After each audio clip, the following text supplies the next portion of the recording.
بسم اللہ الرحمن الرحیم۔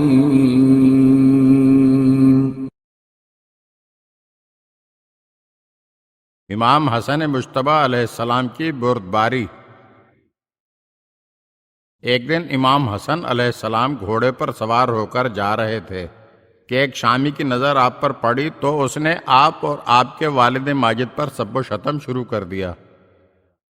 امام علیہ السلام خاموشی سے سنتے رہے۔ جب وہ سب و شتم سے تھک گیا تو آپ علیہ السلام اس کے قریب گئے اور فرمایا، بھائی شاید تمہیں غلط فہمی ہوئی ہے، اگر تمہیں کسی چیز کی ضرورت ہو تو بیان کرو تاکہ میں تمہیں دے دوں، اور اگر راستے سے بھٹک چکے ہو تو تمہیں سیدھا راستہ دکھاؤں۔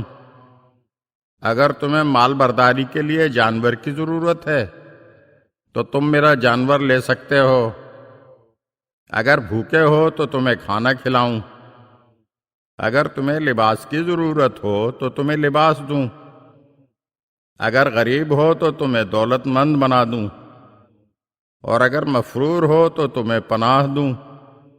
غرض کہ تمہاری جو بھی حاجت ہو بیان کرو، تمہاری حاجت پوری کروں گا۔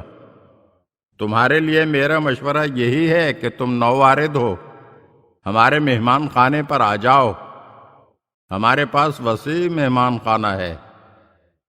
امام کا یہ اخلاق دیکھ کر وہ شامی رونے لگا اور کہا، اشہد انک خلیفۃ اللہ فی الارض، میں گواہی دیتا ہوں کہ آپ زمین پر اللہ کے جانشین ہیں۔ میں اس سے پہلے آپ کا مخالف تھا اور میری نظر میں روئے زمین پر آپ اور آپ کے والد سے زیادہ کوئی ناپسندیدہ نہ تھا، اور اب آپ اور آپ کے والد سے زیادہ مجھے کوئی محبوب نہیں ہے۔ پھر وہ شامی آپ کے ہاں مہمان بنا اور وہ آپ کی ولایت اور امامت پر ایمان لے آیا۔ اگر آپ ہمارے چینل کی نئی ویڈیوز دیکھنا چاہتے ہیں تو ہمارے چینل کو سبسکرائب کریں اور گھنٹی کے بٹن کو دبائیے تاکہ ہر آنے والی ویڈیو آپ کو جلد موصول ہو سکے، اور ہاں، لائک اور شیئر ضرور کیجیے اور اپنے قیمتی کمنٹ سے ہمیں آگاہ کیجیے۔ شکریہ۔